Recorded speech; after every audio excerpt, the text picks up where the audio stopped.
Welcome everyone.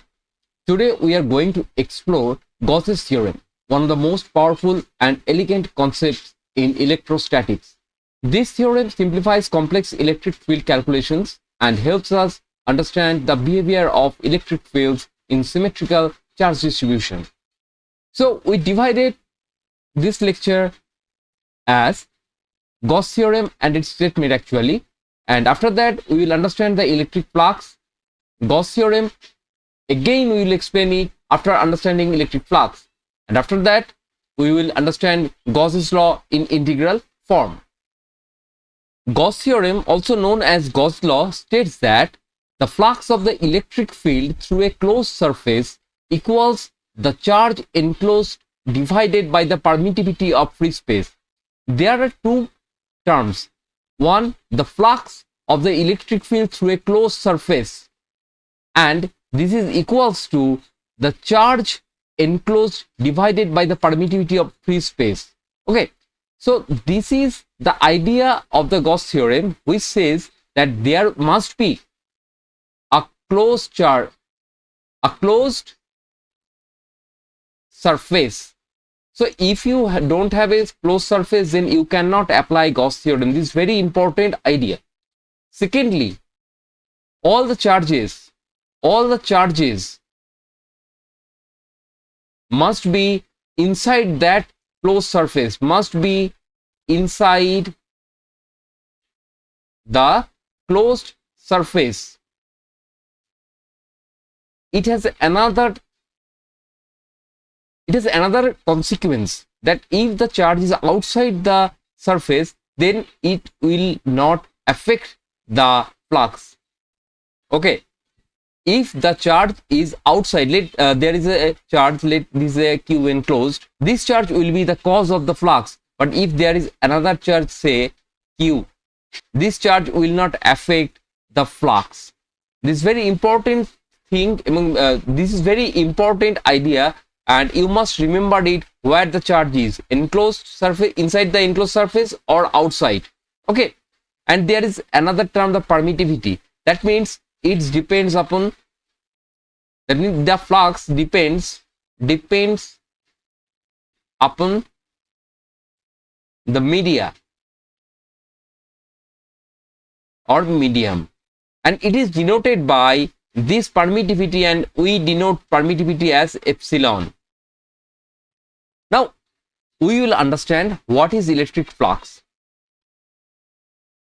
Consider a surface. There is a surface and we name it some S for surface, and these arrows are the electric field lines, and it is denoted by picture, some picturization only.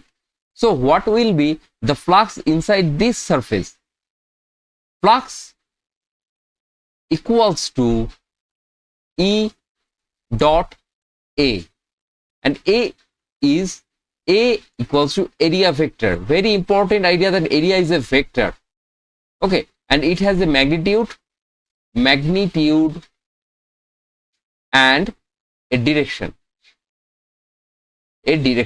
So let's understand the area vector first. There is a rectangular area. There is a rectangular area with a length vector b, and vector d is its breadth. Okay, so if we have this type of vector, and we can denote that if it is x cap and y cap, so what will be the area of the rectangle? Okay, we all know that the area of a rectangle is b into d, but these are the vectors. So we have to form area vector. Say vector a equals to b cross d, and this is a cross product, so there must be a unit vector.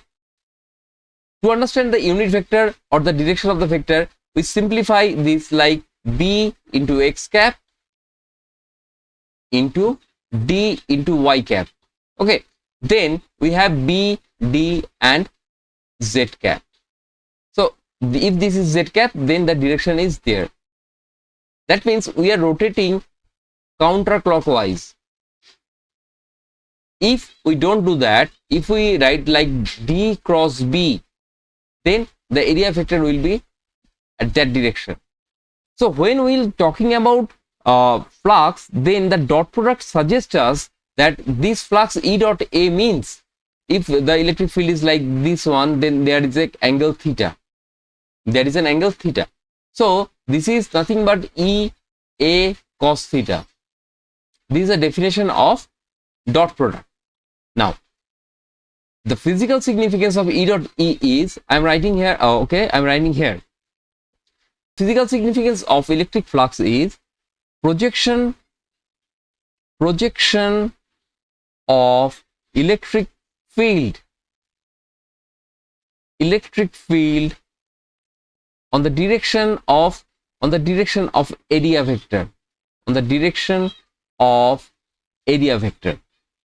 area vector. So it is very important that you remember this one, or you must understand this one, that the flux is a projection of electric field. Flux is the projection of electric field. Now we understand electric flux. So Gauss theorem, again, let's understand it again. So consider there is a surface and there are some charges and it is enclosed by this surface. So I am writing this surface S and there is some charge. So the flux will be integration E dot ds, and I will explain why this E dot ds or E dot dA, anything, but S is surface, equals to Q enclosed by epsilon. It is for any media.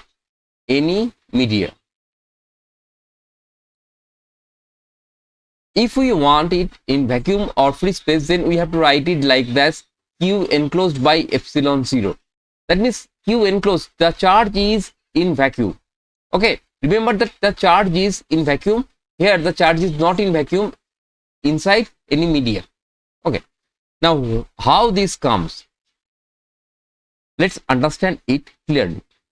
So there is a small area and we are calling it ds. So how many flux will be there for the ds area? So say if this is the electric field, then and the area is here, area vector is n cap is here, then we can write that for this ds, d phi equals to E dot ds. This is according to the definition of flux. So if we want to calculate the total flux, so total flux we have to integrate it. Okay, we have to integrate it. So integration d phi equals to integration E dot ds. But Gauss theorem says that there is a closed surface and this denotes a closed surface. This is a closed integral and we are writing this S, and this is nothing but phi, the total flux, equals to integration of S E dot ds. Okay, this is the total flux that we can understand. Now if we have the charges outside this region, say there is some charge, let's say there is Q1, then what will be the Gauss theorem? Let's see. Okay, I'm making it a complicated thing, so I'm trying to make it some more complication. So let there is some charge Q2 and Q3 and so on, and there is an charge outside of the surface, so I am calling it Q1. So what will be the flux? According to Gauss law, this will be this flux phi equals to integration of E dot ds equals to total charge enclosed, that is the summation of all charges inside, that is Q2, Q3 and Q, by the epsilon if the medium has some permittivity and it is not a vacuum. If it is vacuum, then you can put it epsilon 0. Okay. So how many charges is that? Let Q plus Q2 plus Q3 by epsilon. Now this charge has no effect because it is not inside the closed surface, it is outside. So we are not taking it in this equation. Remember that if the charge is outside the closed surface, then we will not take it in Gauss theorem, and we can calculate easily the field from this equation.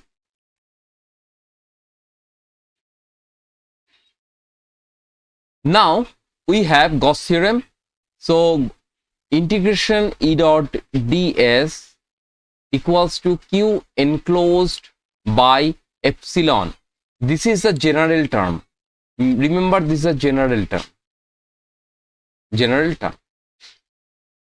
And here is something that you must know, that some consequences, that it is a closed surface. So the surface closed some volume. Okay, remember that there is some volume. So it is a 3D idea. 3D. It is not a 2D idea. It is a 3D idea actually, because a closed surface always enclose a volume. So this is called the integral form of Gauss theorem. That's all for today's discussion on Gauss theorem. Thank you for watching. If you have any question about the theory, feel free to ask in the comments. Don't forget to like, share and subscribe for more physics lessons. And in the next lesson, we will discuss the applications.